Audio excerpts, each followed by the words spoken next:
पीयूष और आप देख रहे हैं कोडिफाइड इंडिया। और आज हम पढ़ने वाले हैं इंडियन पॉलिटी एंड कॉन्स्टिट्यूशन, भारतीय राजनीति और संविधान के बारे में। इससे पहले मोस्ट इम्पॉर्टेंट इसके क्वेश्चन एमसीक्यू फॉर्म में इस वीडियो में हम करने वाले हैं। पहले है पंचायती राज। पंचायती राज एक लोकल गवर्नमेंट है, ठीक, तो लोकल गवर्नमेंट का एक पार्ट है। तो चलिए शुरू करते हैं। तो पहला क्वेश्चन है, which amendment act give constitutional status to Panchayati Raj? किस संशोधन अधिनियम ने पंचायती राज को संवैधानिक दर्जा दिया? तो ये संवैधानिक दर्जा मिला था हमारे 73rd अमेंडमेंट में। ये जो लोकल सेल्फ गवर्नमेंट पंचायती राज है, इसको क्या संवैधानिक दर्जा दिया गया था। दूसरा क्वेश्चन है, who was the chairman of the first committee appointed in 1957? 1957 के में नियुक्त पहली समिति के अध्यक्ष कौन थे? तो वो बने थे हमारे बलवंत राय मेहता। कौन बने थे? बलवंत राय मेहता, ठीक, बलवंत राय मेहता बने थे। तीसरा क्वेश्चन है, विच स्टेट फर्स्ट एस्टैब्लिश्ड पंचायती राज? किस राज्य ने सबसे पहले पंचायती राज की स्थापना की? तो किसने की थी? वो था पहला स्टेट हमारा राजस्थान। राजस्थान से रिलेटेड पूरा एक वीडियो आने वाला है, ठीक है, उसमें पूरी की पूरी चीजें हम किसकी बात करेंगे? राजस्थान के बारे में बात करेंगे। Okay, how many functional items are in 11th schedule? 11वीं अनुसूची में कितने कार्यात्मक विषय हैं? तो कार्यात्मक विषय हैं 29। कितने हैं? 29। अगला question, what is the minimum age to contest panchayati election? Panchayat चुनाव लड़ने के लिए न्यूनतम आयु क्या है और क्या होनी चाहिए? ये भी हो सकता है, तो होनी चाहिए वो है 21 वर्ष, 21 ईयर्स होनी चाहिए मिनिमम एज। विच कमेटी रिकमेंडेड अ 2-tier सिस्टम? किस समिति ने द्विस्तरीय प्रणाली की सिफारिश की थी? तो वो किसने की थी? वो की थी बलवंत राय, तो सॉरी, अशोक मेहता कमेटी ने क्या किया था? बलवंत राय, ओ सॉरी यार, अशोक मेहता ने द्विस्तरीय प्रणाली की सिफारिश की थी। इन विच ईयर वॉज द पेशा एक्ट इनेक्टेड? पेशा अधिनियम किस वर्ष लागू किया गया था? वो लागू किया गया था 1996 में। किसमें किया गया था? 1996 में। अगला question, who appoints the state election commissioner?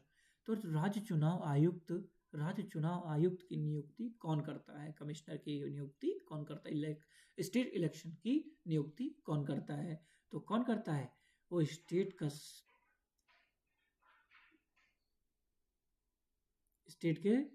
किसी भी स्टेट के गवर्नर करते हैं।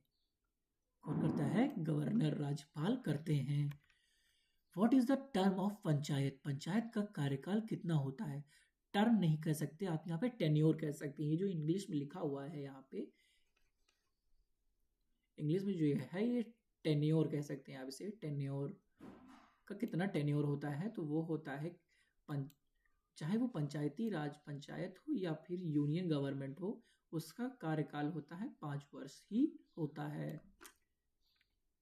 ग्राम सभा कंसिस्ट ऑफ? ग्राम सभा में कौन शामिल होते हैं? तो ये शामिल होते हैं रजिस्टर्ड वोटर, पंजीकृत मतदाता शामिल होते हैं। Article 40 of constitution is related to? संविधान का अनुच्छेद 40 किससे संबंधित है? एजुकेशन और निर्वाचित सदस्य से, विलेज पंचायत से। तो आर्टिकल 40 ऑफ कॉन्स्टिट्यूशन किससे रिलेटेड है? वो रिलेटेड है हमारे विलेज पंचायत से, ठीक, वो विलेज पंचायत से हमारे रिलेटेड है।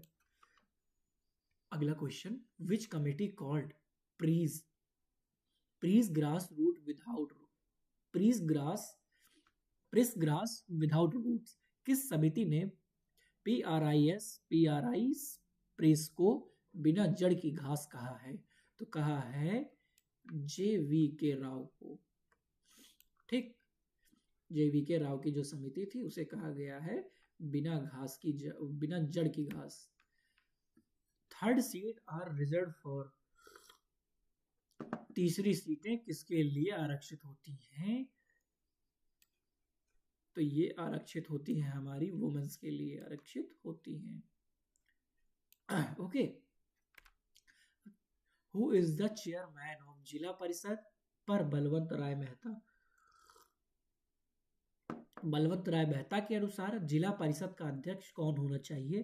तो वो होना चाहिए हमारे डिस्ट्रिक्ट कलेक्टर, यानी कि जिलाधिकारी। ठीक, वो कौन होने चाहिए? जिलाधिकारी। Which part was added in to Constitution by the 73rd Act? 73वें अधिनियम द्वारा संविधान में कौन सा भाग जोड़ा गया? तो वो जोड़ा गया था पार्ट 9। ओके, अगला क्वेश्चन है the finance commissioner of panchayat is constituted. पंचायतों के लिए वित्त आयोग, ठीक है, फाइनेंस का वित्त आयोग का गठन हर कितने वर्ष में होता है? तो ये होता है 5 वर्षों में। ठीक, 5 वर्षों में होता है। Which state adopted a 4-tier system? किस राज्य ने 4 स्तरीय प्रणाली अपनाई थी? तो किसने अपनाई थी? तो वेस्ट बंगाल ने 4 स्तरीय प्रणाली अपनाई थी। ओके, 4 स्तरीय प्रणाली अपनाई थी। 4 स्तरीय प्रणाली। ओके, अच्छा, इसके कुछ फैक्ट्स भी हम लोग देख लेते हैं। शास्त्रीय प्रणाली is the framework for classical Indian arts. ठीक, अगला question, which subject are in the 11th schedule? 11वीं अनुसूची में कौन से विषय हैं? डिफेंस है, एग्रीकल्चर और एजुकेशन। एग्रीकल्चर और एजुकेशन के बारे में दिया गया है किसमें? 11वीं अनुसूची में। ओके, अगला है direct election are held for? प्रत्यक्ष चुनाव किसके लिए होते हैं? तो वो प्रत्यक्ष चुनाव होते हैं सारे भागीदारों के लिए, ऑल मेंबर्स। ठीक है, ऑल मेंबर्स। अगला question, who removes the state election commissioners? राज्य चुनाव आयुक्त को कौन हटाता है? राज्य चुनाव आयुक्त को हटाते हैं हमारे प्रेसिडेंट। ठीक, प्रेसिडेंट के पास ये पावर होती है कि वो किसी भी राज्य चुनाव आयुक्त को, इलेक्शन कमिश्नर को हटा सकता है। Which schedule deals with local government? देखिए आ गया वही चीज, स्थानीय सरकार से संबंधित कौन सी अनुसूची है? 1st schedule, 7th schedule, state list. ठीक, अगर जहाँ पे स्टेट लिस्ट आएगा तो वहां भी समझ लीजिएगा कि 7th शेड्यूल ये लोकल गवर्नमेंट की बात करता है। ठीक, अगला question, Mandal panchayat was recommended by? Mandal panchayat की सिफारिश किसके द्वारा की गई थी? तो मंडल पंचायत की सिफारिश की गई थी अशोक मेहता के द्वारा। अशोक मेहता के द्वारा की गई थी। Which state is expected from supreme court SC reservation? किस राज्य को SC आरक्षण से छूट दी गई? तो वो था Arunachal Pradesh. Who conduct panchayat elections? Panchayat चुनाव कौन आयोजित करता है? तो वो करता है स्टेट इलेक्शन कमीशन। जैसे जब स्टेट में कोई भी पंचायत होता है तो वो कौन कंडक्ट कराता है? वो स्टेट इलेक्शन कमीशन कंडक्ट कराती है। अगर जैसे इलेक्शन कमीशन, ये वाली जो होती है इलेक्शन कमीशन ऑफ इंडिया, ये ऑल ओवर द इंडिया की जो, जैसे प्राइम मिनिस्टर का जो चुनाव होता है प्राइम मिनिस्टर के लिए, वो अप्रत्यक्ष चुनाव होता है ना प्राइम मिनिस्टर के लिए। ठीक, तो वो चीज होती है, प्रत्यक्ष चुनाव होता है उसके लिए होती है। अगला क्वेश्चन है, in case of dissolution elections must be held with in within विघटन की स्थिति में चुनाव कितने समय के भीतर होने चाहिए? तो होने चाहिए 6 महीने के भीतर।